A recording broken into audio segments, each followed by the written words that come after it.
Nous sommes le pont entre les États-Unis, le Canada et la RDC. ExoFreight, pour vos transferts de colis en toute sécurité et en toute fiabilité. Notre particularité est que pour vos différentes commandes des véhicules neufs ou usagés et autres colis, nous effectuons l'achat à partir des États-Unis, du Canada et nous livrons en un temps record en République démocratique du Congo. Nos adresses, aux États-Unis, 1000 Montana Drive, Charlotte NC, 28216. Au Canada, 6377, Boulevard Monk, H4, E3, H8.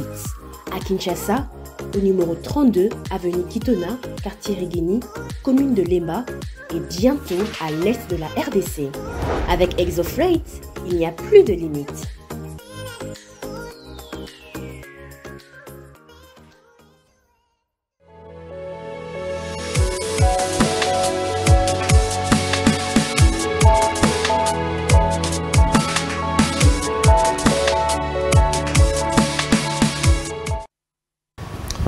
Quelles sont les limites du pouvoir du CESAC face au pouvoir de l'UNPC? Quelle est la structure qui est censée sanctionner les journalistes en cas de bavure? Quel est le rôle de l'Église face à l'État? Mesdames et messieurs, quel est le point de vue de M. Jean-Marie Kassamba face au processus électoral actuel qui est en cours? Nous recevons le président de l'UNPC, le président provincial de l'UNPC et directeur général de Télé 50, M. Jean-Marie Kassamba, qui nous fait un immense honneur de répondre à notre invitation. Bonjour, M. Jean-Marie Kassamba. Bonjour. Merci beaucoup du temps que vous avez disponibilisé pour nos téléspectateurs. Merci. Vous avez oublié de signaler que je suis enseignant aussi. Enseignant aussi. Oui, j'enseigne à l'ISIPA depuis 10 ans. Depuis 10 ans. Oui. L'entrepreneuriat, l'éthique et la déontologie, et le marketing autrefois. J'enseigne à l'ENA, l'École nationale d'administration, la communication institutionnelle, depuis la première promotion jusqu'à aujourd'hui. Et j'enseigne depuis l'année passée à l'université Kim, révérend Kim, ici à Kinshasa. C'est l'une des universités les plus modernes de la RDC. Et je viens d'être désigné le grand ambassadeur de cette université, surtout de la faculté des sciences de communication, où j'ai donné une conférence il y a quelques jours avec Didier Moumengi, le sénateur. Et voilà, je vais porter les couleurs de cette université désormais pour montrer que dans ce pays, on peut former la jeunesse pour que demain ne soit pas comme aujourd'hui. Vous avez un cursus important. Vous êtes suffisamment. Suffisamment. Suffisamment. Et ça fait beaucoup d'années que nous dispensons de la connaissance. Et j'aime ça. Si vous demandez de choisir parmi les 3 métiers, journaliste, enseignant et bon, je suis un homme hétéroclite, polyvalent et qui aime porter ses casquettes pour servir. Servir d'abord mon pays. J'étais à Paris pendant des années, j'ai servi mon continent, la cause afro-caribéenne. Depuis une quinzaine d'années, je suis de retour dans mon pays. Je sers effectivement le pays à travers les médias, mais également à travers la jeunesse que j'encadre, à travers vous. Tout à fait. Que je protège également et que j'oriente dans l'exercice de cette profession qui est noble. Donc il n'y a pas à choisir. Président Jean-Marie tout ce que moi je sais faire, effectivement, c'est dans le domaine de la communication, de la stratégie et dans le domaine de la géostratégie également, parce que j'ai fait le chest ici à Kinshasa avec beaucoup de généraux. Je donne aussi des conférences à l'école des guerres. Vous avez plusieurs casquettes, c'est très important. Et est-ce que vous êtes... Il paraît que vous êtes français, vous avez un passeport français. Est-ce que c'est une question qui se pose encore aujourd'hui dans notre pays? J'ai l'impression que, les gens, au lieu de capitaliser parce que la richesse, je vais si vous êtes à la tête d'une structure je vais vous mettre nationale, la puce à l'oreille. Oui. S'il y a des choses que le président Tshisekedi a dit avec beaucoup de pertinence, c'est sur cette affaire de nationalité congolaise. La nationalité congolaise, elle est naturelle. C'est comme au Maroc, c'est comme en Israël, c'est comme aux États-Unis. vous êtes Congolais et vous le restez toute votre vie. Mais lorsque vous accumulez des ouvertures, des possibilités d'enrichir votre identité, d'enrichir votre background, c'est ce qui va contribuer à faire éclore ce pays. Allez aux États-Unis d'Amérique. Aujourd'hui, vous-même, là, si vous allez aux États-Unis avec votre carte verte, hein, vous qui aimez jouer au loto ici, à la loterie, eh bien, vous arrivez aux États-Unis, votre enfant que vous allez accoucher va devenir américain.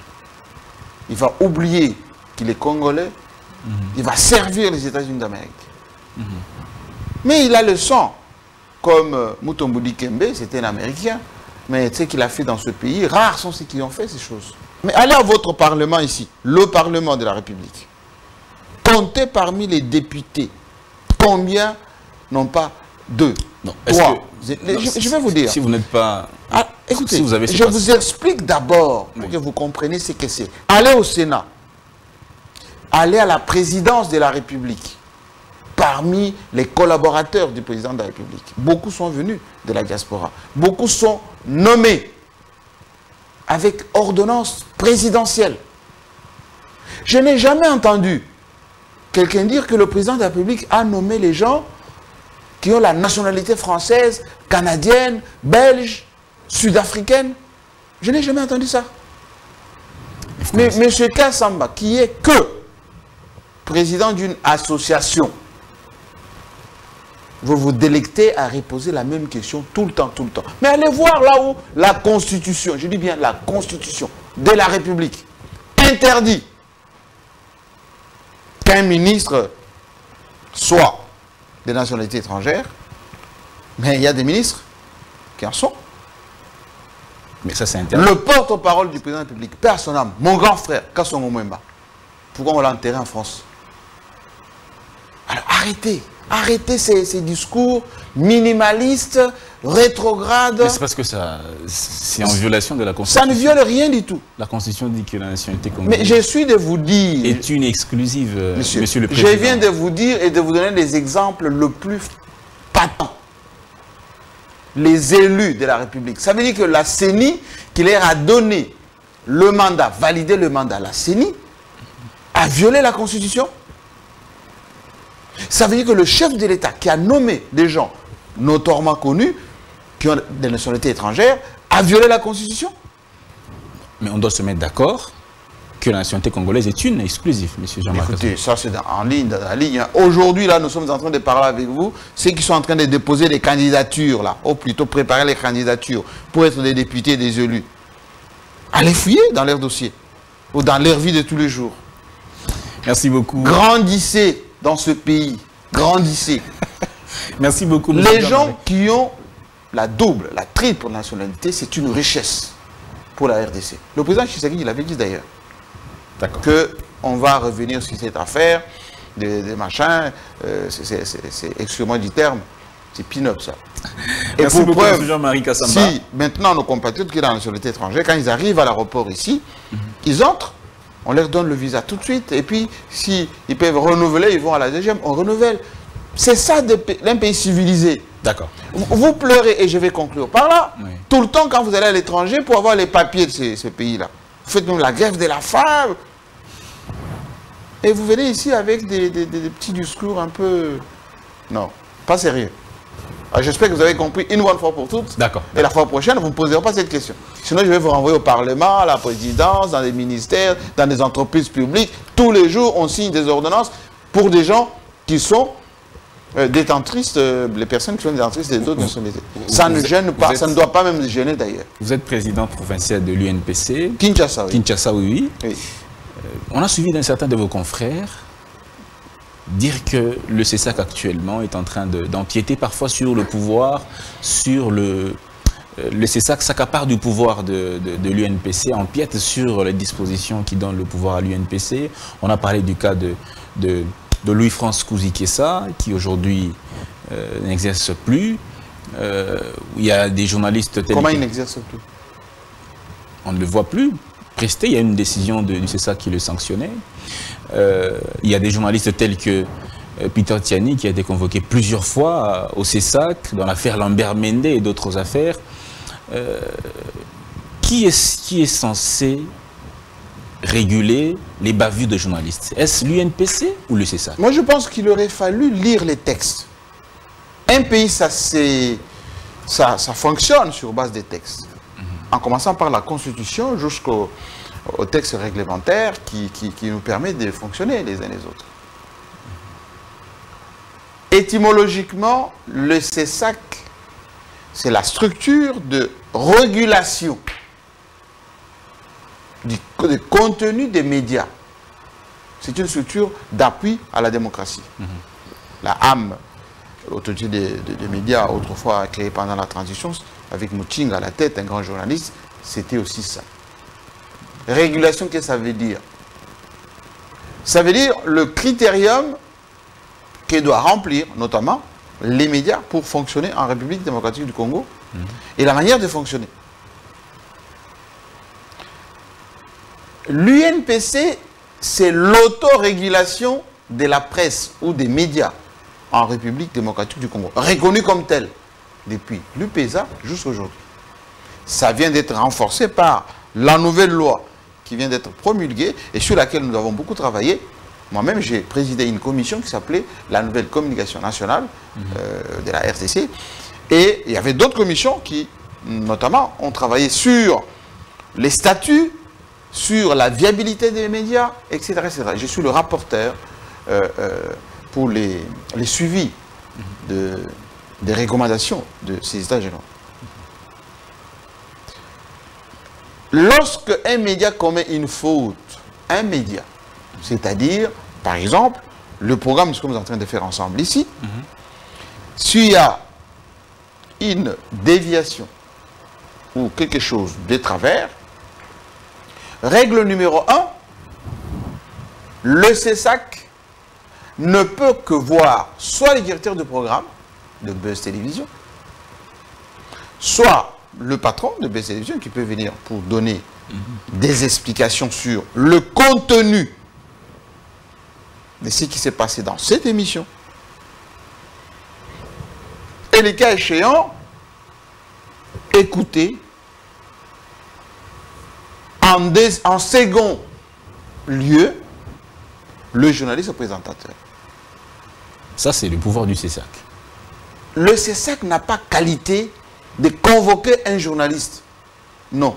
Le CESAC s'adresse à l'UNPC, qui est l'autorégulation, qui peut et qui doit. Parce que notre éthique et déontologie professionnelle nous indique qu'il y a un certain nombre de comportements affichés quand nous exerçons notre métier. C'est l'UNPC, à travers la commission des disciplines et d'éthique professionnelle, qui doit convoquer les journalistes sur base d'une plainte. Dans le cas de M. Peter Tiani qui avait été je vais revenir par le CESAC. Je vous donne d'abord le principe. Je vous donne d'abord le principe.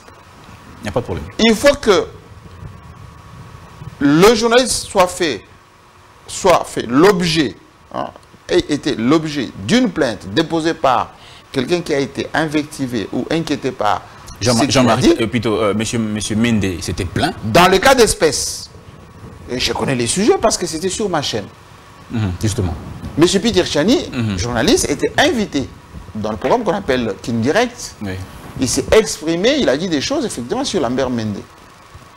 Et le lendemain, Lambert Mende m'a appelé, moi en tant que patron de Télé 50, pour s'inquiéter de la manière dont Peter Tiani s'exprimait, etc. Et je lui ai conseillé, s'il s'est senti indisposé, d'envoyer une équipe pour le droit de réponse, ou s'il pense que ce n'est pas suffisant, il peut saisir la commission des disciplines de l'UNPC.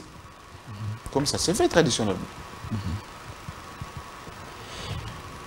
À ma grande surprise, j'ai appris que parallèlement, il y a eu déjà la saisine du CESAC. Et moi, j'ai pris langue avec le CESAC, effectivement, pour expliquer que il faut attendre que l'UNPC convoque M. Tiani et l'entende et prenne des dispositions ou des mesures, etc., etc. Avant que M. Tiani... Avant que le CESAC fasse quoi que ce soit. parce qu'il y a un délai. Si l'UNPC ne fait pas ce qu'il faut, le CESAC peut effectivement convoquer la personne. Mais on a inversé les démarches, on a précipité les choses, et ça n'a pas été fait dans les règles de l'art. Qui a violé les lois? L'UNPC ou le CESAC? Je suis en train de vous dire que d'une manière chronologique, c'est d'abord l'UNPC qui traite les dossiers. Et si ça nécessite que le directeur de programme, parce que mon directeur de programme était invité au CESAC pour le contenu de l'émission. Parce que le CESAC a aussi pour mission de pédagogie. Mais dans les cas de M. Tchani, il y avait des pesanteurs tels qu'il aurait fallu d'abord les sanctionner parce qu'il fallait les sanctionner. Et il a été sanctionné. Et moi, je pense que ce sont des choses qu'il faut recadrer, éviter, pour que les choses se fassent dans notre pays d'une manière cohérente. Cohérente. Donc vous ne voudrez pas un jour revoir ce qui s'est passé dans le cas d'un autre journaliste? Ce sont les discussions que j'ai eues et que je continue à avoir avec les CESAC, les responsables des CESAC, qui sont en majorité des journalistes et qui connaissent ce qu'ils sont en train de dire et qui ont les textes. Est-ce que vous avez vu, monsieur, vous avez saisi, vous avez vu le CESAC, vous avez vu le président du CESAC? Bien sûr, j'en ai parlé avant, pendant et après avec lui. Qu'est-ce qu'il vous a dit? Bon, il m'a expliqué la dextérité avec laquelle ce dossier devait être traité, qu'il y avait effectivement... parce que, je vous signale par ailleurs que Lambert Mende, ses avocats étaient aussi invités au niveau de l'UNPC. Et que M. Tchani était invité à l'UNPC avec ses avocats. Donc ce n'était pas une question qui était, on va dire, laissée de côté. Mais bon, ce qui disent déjà que passé, c'est ça qui est instrumentalisé par le pouvoir. C'est une hypothèse. J'ose pas croire. J'ose pas croire. Pourquoi? Parce que le président du CESAC et son comité, d'abord ce sont des journalistes d'un haut rang, enfin, d'une certaine qualité. Et que toutes les sorties sont... de M. Bossembe, président Bossembe, avec ses équipes, ils ont toujours manifesté, dit qu'ils ne peuvent pas être assujettis ou inféodés au pouvoir, qu'ils ont été nommés et que leur mandat est ingrat vis-à-vis du pouvoir. Ça doit être peut-être le principe. Est-ce que dans l'action, c'est le contraire? C'est ce qu'on beaucoup de gens se posent comme question, effectivement. Mais moi, je n'ose pas croire que ça doit être le cas. Pourquoi? Parce que si on veut aider notre démocratie, nous devons nous en tenir souvent au texte et gérer l'opinion avec beaucoup de précision pour ne pas prêter les flancs à ceux qui commentent. Pourquoi? Parce que les gens se posent souvent la question, à qui profite la décision? Pour ne pas dire le crime, la décision. Et donc, le CESAC, c'est aussi la sagesse de gérer des choses avec une certaine, comment dire, avec beaucoup d'équilibre, ce que je veux dire. Beaucoup d'équilibre. Pourquoi? Parce que s'il y a 3 cas, 4 cas, où on sent que ces sujets touchent au pouvoir, aux personnes liées au pouvoir, et qu'il y a des sanctions qui sont rapides et parfois sévères vis-à-vis de ces gens, et que le contraire n'est pas fait lorsque les cas touchent par exemple les gens de la société civile ou de l'opposition, la conclusion est vite trouvée par les gens.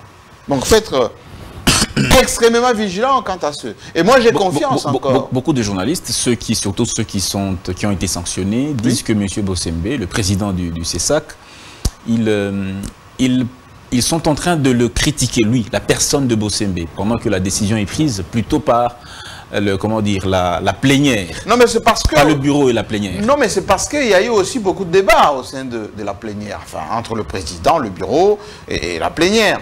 Et il y a certains membres de la plénière qui se sont plaints sur certaines décisions. Prises par le CESAC. Prises par le bureau du CESAC. Le bureau du CESAC. Parfois par le président lui-même. Et donc... Comment vous savez tout ça, président Jean-Marie Kassamba? Ben, comment je sais tout ça? Je suis un responsable. Je suis journaliste et puis je suis...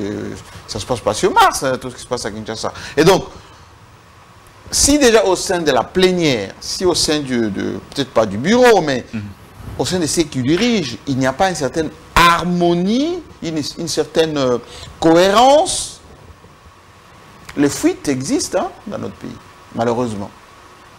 Et ce sont ces fuites qui prêtent le flanc à ceux qui commentent. Mais je continue à dire que le président Bossembe, c'est un bon journaliste, c'est un bon juriste. Et que il est très équilibré dans sa manière de faire. Mais il ne faut pas qu'il prête le flanc. Parce qu'il y a une vie après les CESAC. Il y a une vie après les CESAC. Absolument. Il y a une certaine opinion.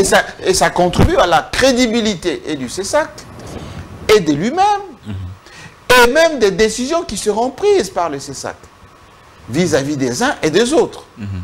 Nous l'avons reçu ici également, monsieur le président du CESAC, Christian Bossembe, que nous saluons là où il se trouve. Moi aussi, je l'ai reçu. Et je lui ai posé les mêmes questions. Oui. Et il m'a donné des assurances que le président, parce que, après tout, je suis le président des journalistes et il est journaliste, enfin, pour le moment, il ne l'est plus, mais il reviendra parce qu'on est pour la vie. Il a donné des garanties qu'il va s'en tenir au texte et qu'il va se comporter en conséquence.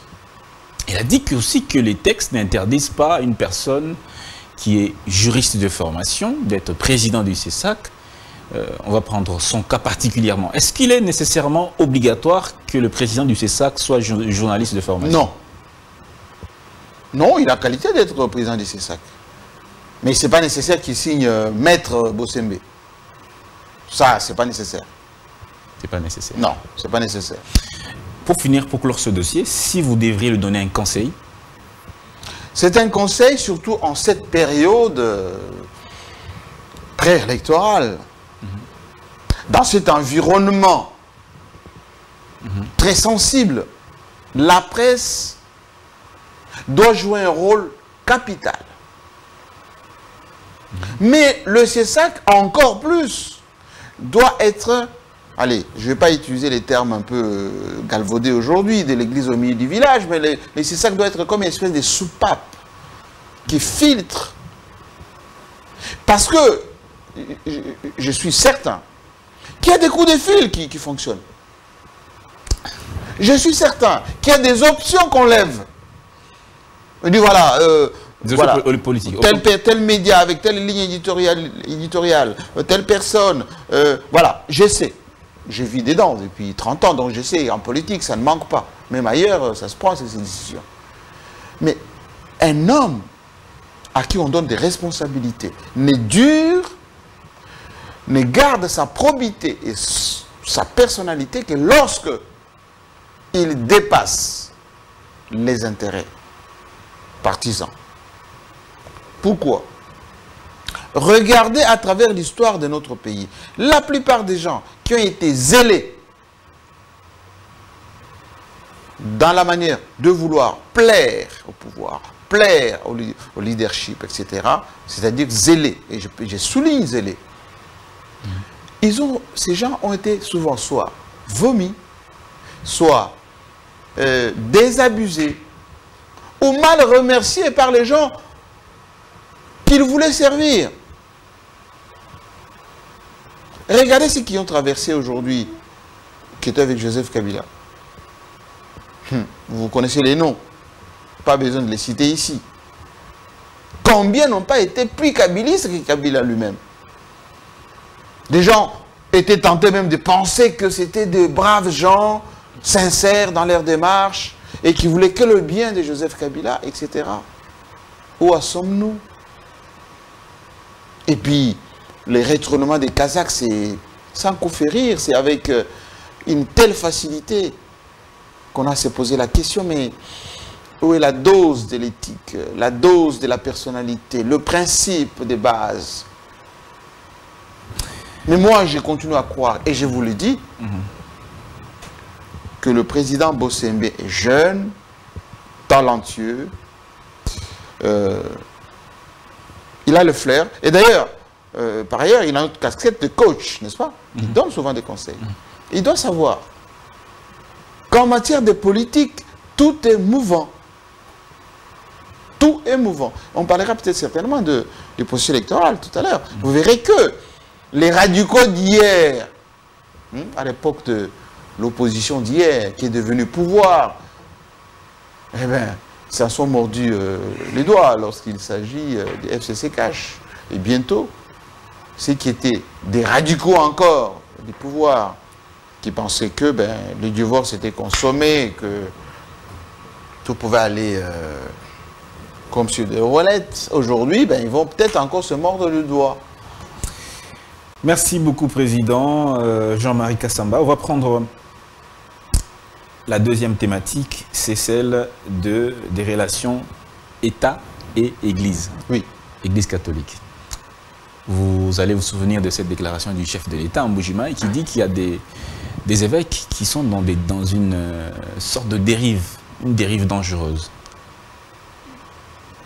Qu'en pensez-vous? Moi, ça me rappelle ce que le maréchal Mobutu avait dit du cardinal Malula. Il avait dit, il n'est pas question que les princes de l'Église s'occupent de la politique. Les gens soutanes doivent s'occuper des ouailles, etc. Malula a quitté les Zaïre de l'époque, dans les années 70. Il est parti s'exiler à Rome. En 78, 13 parlementaires, lettres sulfureuses sur 52 pages, sur le régime de Mobutu. Et durant tout le reste du temps de Mobutu, l'Église catholique était les piliers de l'opposition. Je dis bien le pilier. La plupart des réunions de l'opposition se prenaient dans l'Église catholique. Beaucoup de leaders de l'opposition de l'époque étaient cachés par l'Église catholique. N'est-ce pas une dérive? Ça me rappelle, c'est que certains, je n'allais pas dire autocrates, non, certains collaborateurs de Joseph Kabila disaient de Mosengo, et tout d'abord à l'époque de Bouzé, mais surtout plus Mosengo. Non, c'est un politicien en soutane, il faut qu'il sache ce qu'il veut, il veut vous remplacer, on doit le marginaliser. Mais, tout chemin mène à Rome, oui, même si Rome n'est pas le centre, mais tout pouvoir a convergé vers l'Église catholique, parce que en 2018-19, c'est l'Église catholique à travers la Senko qui a presque validé le processus électoral. Ambongo et les autres sont dans la même veine, même filière. Ils sont en train de faire exactement la même chose. Et donc, est-ce qu'ils ne font pas ce n'est pas une dérive, c'est un rôle, on va dire, classique de l'Église catholique, proprement dite. L'Église protestante peut-être, mais ce n'est pas une spécialité congolaise. Écoutez l'archevêque d'Abidjan, écoutez, allez au Cameroun, écoutez l'archevêque, le cardinal du Cameroun, par rapport à Paul Biya. Il n'est pas tendre, aller en République centrafricaine ici. Moi, je pense que il n'y a pas de dérive du tout. Ils ne se dérogent pas de leur rôle d'évangéliser le peuple. Non. Ce n'est pas un rôle qui n'est pas les leurs. Non, pourquoi? Parce que l'Église elle-même dit, nous avons la mission évangélique, pour ne pas dire de s'occuper à la fois de la marche de la société, mais aussi des ouailles. Le peuple qui est heureux, qui est malheureux, c'est le peuple qui va à l'Église. L'Église catholique a des écoles, a des hôpitaux. Ça, c'est pas spirituel, ça. Et donc, on ne doit pas trouver toujours l'excuse. On a même vu certains prêtres qui ont marché, qui ont fait des marches. Oui.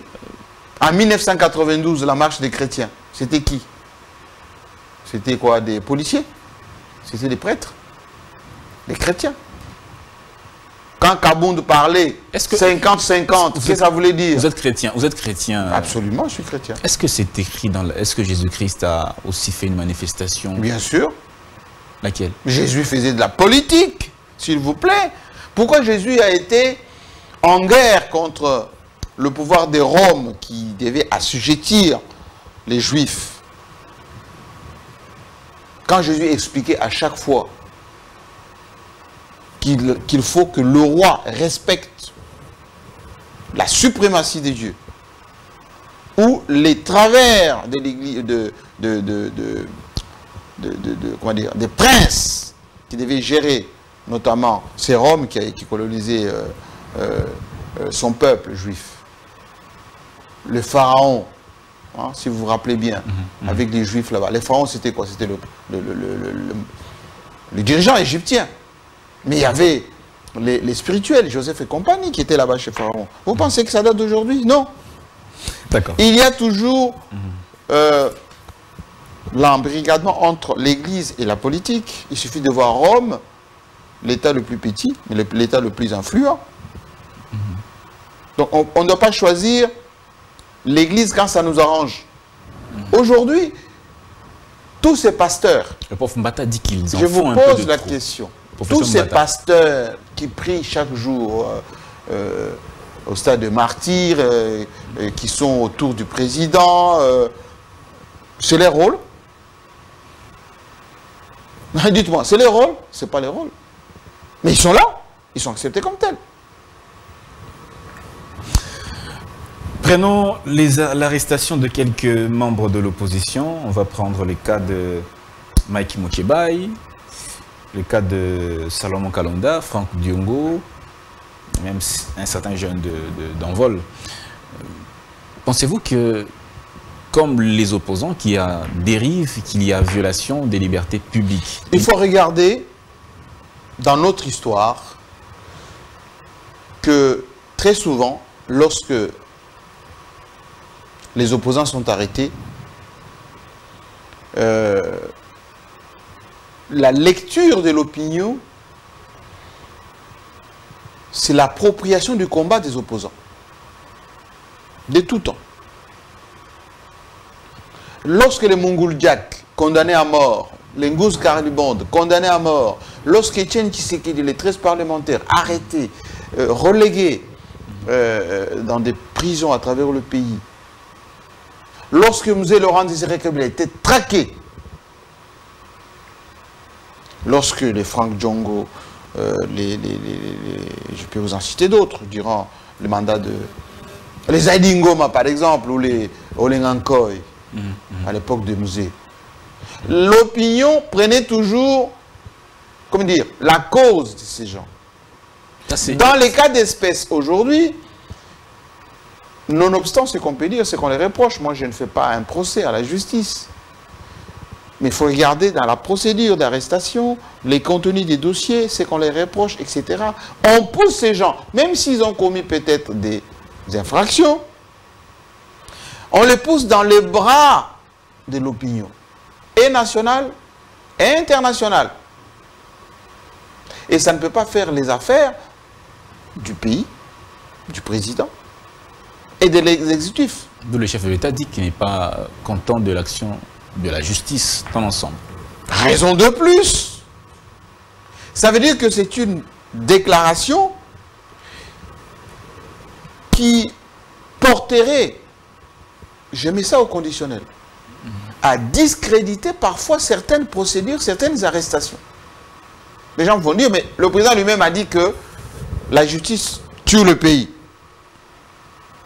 Donc, ils font l'analogie.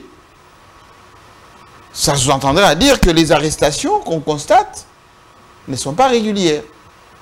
C'est pour ça que j'ai mis au conditionnel. Donc le président lui-même n'est pas content de la manière dont fonctionne notre justice. Or, ces gens sont pour autant appréhendés. dire que l'opposition se victimise un peu de temps à autre. Quand, ben, je vous ai dit ce qui est normal. Allez en Russie, vous allez voir le monsieur qui est instrumentalisé par l'Occident là-bas, la vanille, je pense. Eh ben, pour l'Occident, c'est l'homme qui est le plus brimé, le plus machin, etc. Peut-être ce monsieur a trahi son pays d'une manière ou d'une autre. La question est, quand on fait de la politique, il faut toujours se poser la question, quelle serait l'interprétation de l'opinion de la décision que je vais prendre? Comment l'opinion va prendre? Est-ce qu'il faut, tenir compte de l'opinion ou respecter la loi? Les deux, mon général. Les deux? Oui. Comment cela? Même si l'opinion va à l'encontre de la loi. Non. Il faut respecter la loi lorsque la loi est interprétée et utilisée à bon escient, pour ne pas dire de manière impersonnelle. Il faut tenir compte de l'opinion lorsque la majorité des gens pensent que la décision qui est prise est injuste. Il y a ce qu'on appelle la majorité silencieuse,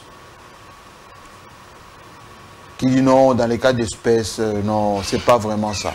Même si réellement, la personne, il y a des preuves, des culpabilités. Je vous pose une question, je pense que c'est pas mon rôle. Entre la rigueur de la loi et l'aspiration de l'opinion. Alors, prenez 3-4 procès. 100 jours, certaines personnes qui ont été, on va dire, inquiétées, atteintes à la sûreté de l'État, etc. Le délai que ça prend, la procédure, la manière dont les gens ont été appréhendés, les contenus des dossiers. Et nous avons quand même une opinion qui a une certaine, pas maîtrise, mais qui essaie de réfléchir sur tel ou tel dossier. Moi, l'autre fois, je disais sur Katumbi, à l'époque du président Kabila, que les histoires des mercenaires, les histoires de Katumbi a fait ceci, c'est un peu tiré par les cheveux. C'était monté de toutes pièces. J'ai dit c'est un peu tiré par les cheveux et que ce n'était pas nécessaire. C'était vrai. Bon, si c'était vrai, et la conséquence c'était quoi? C'est une question que je pose. Non, mais c'est pas moi qui ai pris cette décision. Moi, je disais, quand on regardait de la manière dont c'était fait, c'était tiré par les cheveux. Et j'ai déconseillé ça. Il disait, ce n'est pas nécessaire, et pour le président Kabila, et pour la République. Mais il y avait des élèves qui faisaient ces choses-là. Et on est presque dans la même situation aujourd'hui. Et les gens ne se posent pas la question, en prenant ce type de décisions, en quoi ça va aider le pays? En quoi ça va aider le président? En quoi ça va faire avancer les dossiers? Vous pensez que les arrestations vont faire baisser les taux du dollar? Est-ce que vous pensez que les arrestations vont libérer Bunagana? Est-ce que vous pensez que les arrestations vont permettre, si on est buté à des situations beaucoup plus difficiles pour organiser des élections, ces arrestations vont occasionner l'organisation rapide des élections? Justement, président Jean-Marie Kassamba. Ce sont les questions que des conseillers stratégiques doivent se poser pour faire des vraies notes au chef de l'État. Et puis dire, voilà, dans telle situation, voici comment ça se présente. Si jamais on prend ces décisions, voilà les conséquences. À vous de prendre la décision idoine. C'est comme ça que ça marche. Quand l'opposition dit que le pays est mal géré, la situation est c'est son rôle. Socio-économique est vraiment désastreuse et que le pouvoir dit, en tout cas, le pays va mieux. C'est son rôle aussi. Quel est votre point de vue? Ben, mon point de vue est que, entre ce qui dit l'opposition, oui, que tout est noir, c'est faux. Tout n'est pas noir. Il y a des choses qui sont faites, qui sont tout à fait appréciables. La mise en place du CESAC, par exemple, pas du CESAC, de l'IGF, par exemple. Oui. Formidable. Enfin, c'est pas la mise en place, c'est l'application de la Constitution. Tout à fait. Depuis le président Kabila, l'IGF dépendait de la présidence de la République. À un moment donné, ça ne fonctionnait pas tellement bien parce qu'il n'y avait pas les allocations nécessaires, il n'y avait pas... Aujourd'hui, on a boosté et ça donne quelques résultats. Il faut féliciter, c'est bien fait. Le programme des 145 territoires, par exemple, c'est une très bonne initiative, mais il faut la faire jusque dans les fonds de nos territoires et l'appliquer et éloigner le maximum possible d'interférences et des prédateurs qui peuvent aller empêcher que... Globalement, le pays va mieux qu'il y a 4 ans. Non. Va mal qu'il y a 4 ans.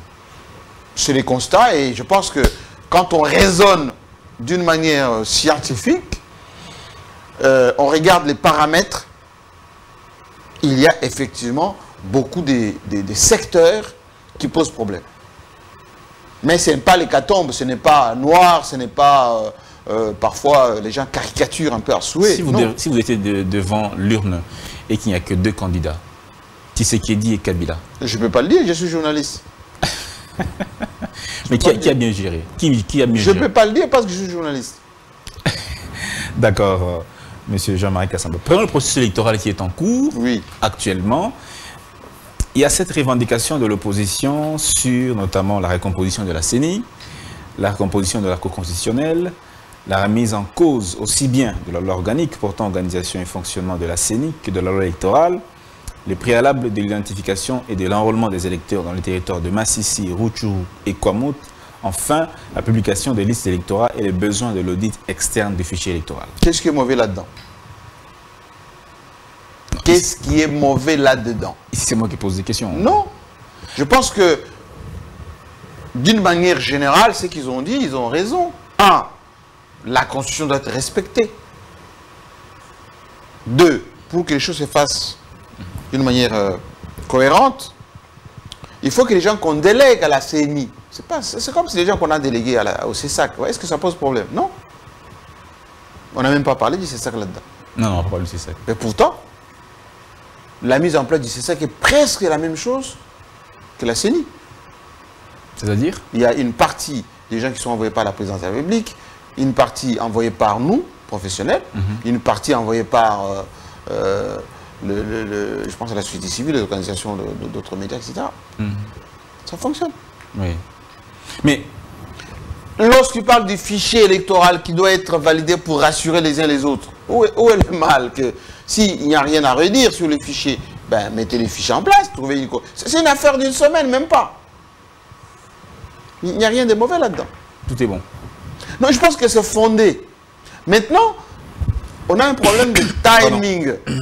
On a un problème de timing. Ce sont des choses qu'il aurait fallu faire avant pour respecter le délai d'organisation des élections. Toutes ces histoires ont été soulevées depuis Malonda. Vous vous rappelez Malonda? Oui, tout ça. Mais aujourd'hui, reprendre ça... il y a eu des gens qui ont dit non, non, non, on peut aller comme ça, c'est pas un problème. Dans notre pays, on a toujours contesté, on finira par accepter, etc. Mais ça nous rattrape, parce qu'on n'est pas maître de temps et de tout. Mais il y a glissement, certainement, si on applique ça. Mais écoutez, moi je l'ai dit, depuis 4 ans, j'ai été reçu ici chez vous, les gens me posaient toujours la question, mais est-ce qu'il y aura élection en 2023? Je vous disais non. Et j'ai expliqué pourquoi. Parce que c'est bien facile de dire non, mais j'ai expliqué pourquoi. Pourquoi? Vous voulez que je répète encore? Je vous avais dit à l'époque, pour faire de bonnes élections, il faut anticiper sur les moyens financiers. Moi, j'ai reçu les responsables de la CENI qui continuent à se plaindre sur l'indisponibilité des moyens suffisants pour les opérations des élections. 2. J'avais dit à l'époque qu'il faut une loi électorale qui doit rassurer les uns les autres. On est revenu là-dessus. Je vous avais dit à l'époque qu'il nous faut de la logistique nécessaire quant à ce. Regardez le balbutiement entre le fichier, les cartes même des lecteurs. Tout ceci devrait être fait d'une manière sereine avec beaucoup plus de précision. Quand on le dit, ce n'est pas parce qu'on n'est pas content. On le dit parce qu'on a un tout petit peu l'expérience des cycles passés. Et qu'on a vu là où ça va pêcher et comment ça a été recadré, etc. etc. Et donc aujourd'hui... Je vous donne un exemple simple. 2023, il y a 910 partis politiques. Sur 100% de ceux qui ont retiré les formulaires de dépôt de candidature, moins de 100 partis ont déposé. Nous sommes à quelques jours de la fin du délai. Moins de 100 partis? Oui, moins de 100 partis, d'après mes informations. À moins que ça ait augmenté depuis, mais ça m'étonnerait. Pourquoi? Pourquoi? La majorité des partis qui sont créés sont de l'Union sacrée. Pourquoi même les partis de l'Union sacrée n'ont pas confiance à déposer vous concluez déjà leur dossier? Vous concluez déjà qu'il n'y a pas confiance. Déjà, non mais il y a un tout petit peu d'hésitation par des gens qui sont censés aller les yeux fermés. Mais la CENI dit, l'organe technique dit que 2023, il y aura élection. Bon. La magie existe aussi. Mais s'il n'y a pas élection, qu'est-ce qui peut ça va se passer comme ça se passe par ailleurs. Les gens vont se retrouver autour d'une table. Ils vont redéfinir. Ça ne sera pas la première fois. Rappelez-vous, en 2006, on avait décalé un peu. En 2016, on avait décalé encore. Ben, cette fois-ci, si on décale, les ciels ne vont pas tomber. Mais il faut le faire bien et propre et avant. Il ne faut pas attendre à la dernière minute parce que les esprits vont s'échauffer. Et là, on va faire entrer dans la bergerie des médiateurs, des intermédiaires. Et c'est ce que j'avais déconseillé depuis. J'ai dit, maintenant que le président de la République est le garant du bon fonctionnement. Le glissement est inévitable. Mais écoutez, faites les analyses le plus simplement possible. Vous allez voir qu'il y a plus de probabilité d'un décalage que plus de probabilité que ça se passe dans le temps et dans l'espace. Par exemple, il y a des cas qu'on n'a pas enrôlé nos compatriotes. À ma connaissance, la loi n'autorise pas des élections partielles. À ma connaissance. Il faut d'abord pacifier la partie Est pour aller aux élections. C'est un des cas de force majeure. C'est un des cas de force majeure. Dans le cas précis, qu'est-ce que vous préconiseriez? Que les gens se parlent franchement, qu'ils prennent du temps de le faire assez rapidement, et qu'on évite les tabous. Ce qui pose problème dans ce pays, ce sont les tabous inutiles. Les tabous inutiles. Parce que, in fine, on finira par le faire. Rappelez-vous, à l'époque du rassemblement, Genval, vous vous rappelez? Oui. On avait dit non, non, non, non, pas de discussion avec les forces du mal qui ont détruit le pays, etc. Quelques mois après, ben, il y a eu Ibiza. Quelques mois après, il y a eu les négociations de l'Union africaine avec Edem Kodio. Les gens qui disaient non, Kabila c'est un diable, on ne va pas le rencontrer, etc. Ils se sont vus. Et ensuite, il y a eu la Senco. Et on avait dit non, on ne peut jamais travailler avec les gens qui ont détruit le pays, etc. Et puis il y a eu FCC Cash. Et le président Tshisekedi l'a dit avec beaucoup de sincérité qu'il regrette que cette option levée par Joseph Kabila à son temps n'a pas été pérennisée à cause notamment des zélés de part et d'autre. Ceux qui étaient avec Kabila disaient non, sinon nous avons le pouvoir, nous avons la majorité, il n'est que président. Au lieu de respecter le président de la République, parce que c'est lui qui faisait fonction, à qui il y a eu remise de reprise, on est en train de finir. Il se soit mal comporté. Du côté du président Tshisekedi et quelques... Ce vieux débat qui a eu le domicile pendant un moment, quand Kabila a quitté le pouvoir, il a laissé le pouvoir à Tshisekedi. Le débat qu'il avait, c'est que est-ce que Kabila peut-il revenir? Mais Kabila, il a fait ses 2 mandats. Il est devenu un citoyen comme tout le monde. De par la loi, il ne peut pas revenir. Quelle la loi? Donnez-moi l'article. Non, de par la loi, il peut ou ne peut. Mais donnez-moi l'article qui l'interdit de non, il faire peut la revenir. Ma question est-ce qu'il... Mais Lula, il a été bien président au Brésil. Parce qu'on a la même constitution. Oui, bien évidemment. Parce qu'on a la même constitution. Mais donnez-moi l'article de la Constitution qui interdit à un ancien président qui a fait 2 mandats de devenir candidat à président. Le mandat est renouvelable une seule fois, M. Jean-Marie Kassamba. Comment? Le mandat du président est renouvelable une seule fois. Oui, mais il a épuisé. Il ne peut plus revenir. Non. Mais je vous ai posé la question, donnez-moi un seul article de la Constitution. C'est ce que je dis, le mandat... Ça n'existe pas. Monsieur, même, je vais vous aider parce que vous n'êtes pas le dire, le titre honorifique de sénateur à vie, c'est de l'honneur.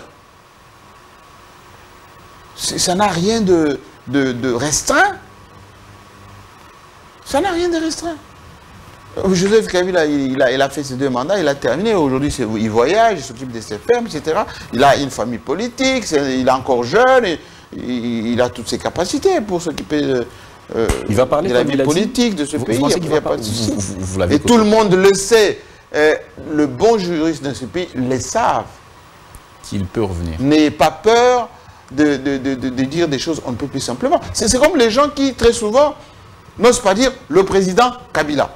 Mais on dit bien le président Tshisekedi, on dit bien le président Mobutu, on dit bien le président Kassavobo. Moi, on me dit président. Oui. Pourquoi vous n'osez pas dire président? Ça fait quoi? Pourquoi vous dites à la place sénateur à vie? Je pense que ça, c'est un peu mesquin. Vous comprenez? Soyons simples. Notre pays a besoin de la sérénité. Et de vivre la vie, on ne peut plus simplement. Et vous verrez que les choses iront de soi-même. Il va s'exprimer. Vous l'avez côtoyé. Je pense il a dit qu'il va s'exprimer. Je pense qu'il avait dit lui-même. Hein. Ça lui appartient à lui de dire il peut dire quoi? Quand, comment, il peut dire quoi? Il peut parler de son pays, de lui-même. Il est docteur maintenant, il a toutes ses capacités pour dire ce qu'il a envie de dire. Moi, ce n'est pas mon problème. Président Jean-Marc Kassamba, on est en train de finir. Le président Tshisekedi a fait son mandat, presque à la fin. Alors, la question, si vous deviez donner un conseil, lequel lui diriez-vous au président Tshisekedi? Bon, écoutez, moi, je ne suis pas le conseiller du président. Non. En tant que Congolais, c'est notre président. Tout à fait. Tout ce que je peux lui dire, que la Constitution de la République lui reconnaît le rôle du garant. Et surtout de celui qui doit rassurer tous les Congolais. C'est lui qui doit rassembler. C'est lui qui doit travailler pour l'intégrité de nos territoires. C'est lui qui doit veiller au bon fonctionnement des institutions. Et donc, je l'ai écouté dernièrement, il est revenu là-dessus, que tout ce qu'on lui prête, dictateur, pas démocrate, etc., c'est pas dans sa veine. Moi, je pense que nous, il est de ma famille, de chez nous, on n'est pas fait comme ça, nous, les Benampuka, les gens de Kabeka, on a les sangs chauds, oui, bien, mais on est souvent réaliste, etc. Il faut que les gens aident le président à gérer notre pays dans la sérénité. Il y a beaucoup de gens, excusez-moi du peu, qui conseillent des choses qui ne sont pas idoines. Il faut poursuivre tel, il faut brimer tel, ça ne c'est pas nécessaire. Le président, il a un mandat full, il a les prérogatives qui sont reconnues par la Constitution, il a beaucoup de choses à faire pour le pays, il ne faut pas les réduire au niveau partisan. Et lui, il est conscient de ça. Il peut gagner les élections aussi. Mais bien évidemment, s'il explique bien, je vous ai dit qu'il a fait un certain nombre de choses qui sont mal présentées d'ailleurs. Il a fait énormément de choses, mais qui sont mal présentées. C'est de la faute des gens qui n'ont pas pu faire le travail qu'il fallait. Mais c'est pas tard, ça peut être rattrapé. Donc il faut surtout son plan qu'il explique les choses qu'il a faites, que les Congolais puissent bien le comprendre, d'une part. Et puis d'autre part... son plus grand succès, ce serait lesquels? Je vous ai dit des choses qui ont fonctionné. Et son plus grand échec? Non, on ne peut pas parler d'échec, on parle des choses qui ne sont pas bien orientées, qu'il ne fallait pas faire, voilà le terme. Exemple, il ne fallait pas couper avec les FCC, par exemple. Lui-même vient de le reconnaître.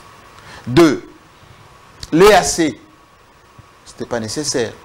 3, il y a un certain nombre de structures qui ont été mises en place, qui n'ont pas bénéficié de frais de fonctionnement et qui n'ont pas joué les rôles pour lesquels ils ont été mis en place. Oui. Notamment certaines agences, etc. Merci beaucoup, Président Jean-Marie Kassamba. Notamment structurer nos services qui doivent avoir suffisamment de moyens, le renseignement, l'armée, etc. C'est une chose qu'il faut... Le Congo, c'est une puissance latente. Donc il faut donner plus de moyens à notre pays pour aller de l'avant sans état d'âme. Merci beaucoup, Président Jean-Marie Kassamba, pour l'honneur que vous nous avez fait d'être avec nous dans cette édition. Toujours à la disposition et de la profession et de mon pays pour donner quelques orientations suivant les quelques compétences que nous avons. Nous n'avons pas le monopole de la vérité, mais tout ce que nous disons, nous pensons les analyser avec une certaine pertinence. Merci beaucoup, Président. Merci, chers téléspectateurs. Le Président Jean-Marie Kassamba, c'est un véritable coach. Quand il est venu ici, il nous a prodigué beaucoup de conseils de bienveillance, d'améliorer la qualité du travail, en tout cas, de ce côté-là. Il est vraiment calé, c'est vraiment un modèle, un monument de la presse. Je pense que vous êtes une personne, un modèle pour la jeunesse. Merci beaucoup. Et je suis fier de vous. Je félicite encore le président Bossembe, c'est lui qui est derrière un peu tous ici. Oui. S'il continue à faire ce que je lui ai toujours dit, il va aller de l'avant. Donc aussi bien au CESAC que dans le secteur des médias. Mais il n'est plus journaliste pour le moment. Donc il doit faire son travail de président. Merci beaucoup, Président Jean-Marie. Merci, chers téléspectateurs, de nous avoir suivis. Prochain rendez-vous, c'est demain, toujours ici, sur Congo Buzz. Au revoir.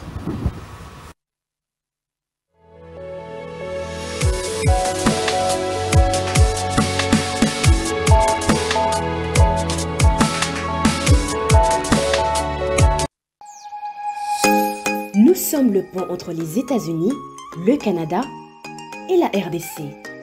ExoFreight, pour vos transferts de colis en toute sécurité et en toute fiabilité. Notre particularité est que pour vos différentes commandes des véhicules neufs ou usagés et autres colis, nous effectuons l'achat à partir des États-Unis, du Canada et nous livrons en un temps record en République démocratique du Congo. Nos adresses aux États-Unis, 1000 Montana Drive, Charlotte NC, 28216. Au Canada, 6377, Boulevard Monk, H4, E3, H8. À Kinshasa, au numéro 32, avenue Kitona, quartier Rigini, commune de Lemba et bientôt à l'est de la RDC. Avec ExoFreight, il n'y a plus de limites.